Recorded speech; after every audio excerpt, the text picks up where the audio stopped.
இளைஞர்கள் கூடி பிரிகிற கூட்டமாக இருக்கக்கூடாது. நாம் கூடி செதுக்கி ஒரு சிற்பத்தை உருவாக்குவதை போல சிற்பங்களை எல்லாம் உருவாக்கி சட்டமன்றத்துக்கு அனுப்ப வேண்டும், கோட்டைக்கு அனுப்ப வேண்டும். அதற்கு நம்முடைய பங்களிப்பு காரணமாக இருக்க வேண்டும். கடம்பூர் ராஜன் சொன்னது உண்மையாக இருக்கின்ற பட்சத்தில் தமிழ்நாடு முழுக்க விஸ்வ சமுதாயத்துடைய இளைஞர்கள் யாரை ஆதரிக்கிறார்களோ அவர்கள் ஆட்சிக்கு வர வேண்டும். அதிமுக ஆட்சிக்கு வர வேண்டும். மக்கள் போட்டுகின்ற நல்லாட்சி வர வேண்டும். ஆக நீங்கள் ஒட்டுமொத்தமாக ஆதரவு கொடுங்கள். விஸ்வ சமுதாயம் ஒரு சட்டமன்றத்திலே மைனாரிட்டியாக இருக்கலாம், ஆனால் ஒரு ஆட்சியை வர வைக்கின்ற இடத்திலே நீங்கள் இருக்க வேண்டும். ஆகவே ஒட்டுமொத்தமாக ஆதரவு கொடுக்க வேண்டும். அதிமுகவுக்கு விஸ்வகர்மா ஜெயந்தி விழா என்று சொன்னால் இந்த நாட்டினுடைய பிரதமர் மோடி அவர்கள் அங்கே விஸ்வகர்மா என்ற மிகப்பெரிய பாலத்தை துவக்கி வைத்திருக்கிறார். கேரளாவிலே விஸ்வகர்மா சமுதாயத்துக்கு இடஒதுக்கீடு உண்டு, உத்தரப்பிரதேசத்திலே உண்டு, மகாராஷ்டிராவிலே உண்டு. தமிழகத்திலே நமக்கென்று ஒரு மரியாதை இருந்தால்தான், நாம் ஒற்றுமையாக இருந்தால்தான் நாம் நினைத்த காரியத்தை செயல்படுத்த முடியும்.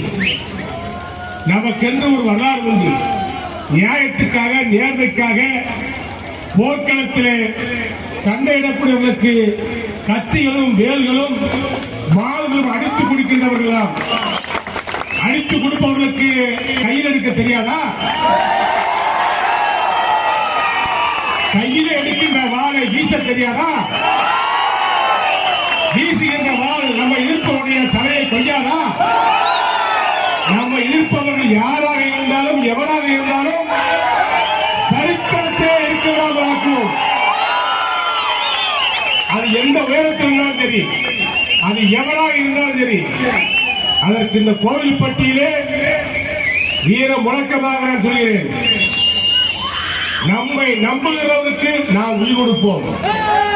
நம்மை ஏமாற்ற நினைத்தால், நம்மளை ஒதுக்க நினைத்தால், நம்மளை ஓரங்கட்ட நினைத்தால் அதற்கான விலையை சம்பந்தப்பட்டவர்கள் கொடுக்க வேண்டி வரும் என்பதை உணர்த்துகின்ற வகையிலே நம்முடைய பயணம் இருக்க வேண்டும். நம்முடைய ஒற்றுமை இருக்க வேண்டும். எத்தனையோ நகைக்கடை உரிமையாளர்கள் நகைக்கடை வைத்திருக்கிறார்கள்.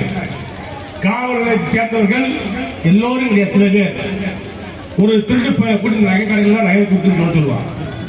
நகைக்கடைக்காரன் மறுத்துவாங்க. நான் அமைச்சர் உள்ள அந்த விலையெல்லாம் மாற்றிட்டேன், ஆனா இன்னும் சில இடத்துல நடக்குது. இப்ப இதையெல்லாம் தடுக்கணும்னு சொன்னா அங்காங்க இருக்கிற இளைஞர்கள் ஒரு பெரும் படையை 200 பேர் 300 பேர் திரட்டி வச்சுக்கீங்க.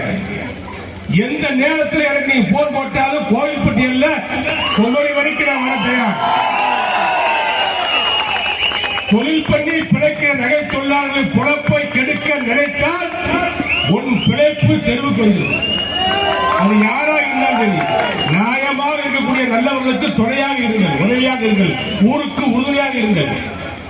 ஒரு கல்லை, ஒரு கருங்கல்லை நம்மிடத்தில் ஒப்படைத்தால் அதை அழகான சிற்பமாக்கி சிலையாக்கி அதை கண் திறந்து காளியம்மாள் என்றும் மாரியம்மாள் என்றும் துர்க்கை என்றும் பெயர் சூட்டி மற்றவர்களுக்கு தெரிவிக்கின்ற படைத்தலை செய்கின்றவன் விஸ்வகர்மா தொழிலாளி. அப்படிப்பட்ட சக்தி நமக்குத்தான் உண்டு. தாலி இன்றைக்கு ஒரு வரலாறு உண்டு. நகைக்கடையில போய், மார்வாடி இடத்துல போய், வேறு கடைகளில் போய் நகைகளை எடுக்கலாம். எவ்வளவு நகை கிலோ எடுக்கலாம். இன்னும் நம்முடைய தமிழ் கலாச்சாரத்தில் இருக்கிறது. ஆனால் தாலி மட்டுக்கும் ஆச்சாரியார் இடத்தில் தான் செய்வார். அவன் தான் தாலியை செய்து செய்து காமாட்சி அம்மன் படத்தில் வச்சு சாமியை கும்பிட்டு ஊதி ஊதி தங்கத்தை செய்யக்கூடிய பக்குவம் படைத்தவன், தாலி செய்யக்கூடிய பக்குவம் படைத்தவன். பெருந்திரளாக காட்டுமாறு பேரன்போடு கேட்டுக் கொள்கிறோம். நம்முடைய விஸ்வகர்ம சமுதாய கொடிகள் அசையட்டும், ஐவர்ண கொடி அசையட்டும். வழிவிட்டு கொஞ்சம் ஒதுக்கி அன்புடன் கேட்டுக்கொள்கிறோம். பேரன்புள்ள பொதுமக்கள் அனைவரும் கிறிஸ்தவ மக்கள் அனைவரும் வழிவிட்டு தயவு செய்து சாமி ஆராதனை நடக்கும் வரை வழிவிட்டு ஒதுங்கி இருக்குமாறு தாழ்மொழியுடன் கேட்டுக்கொள்கிறோம்.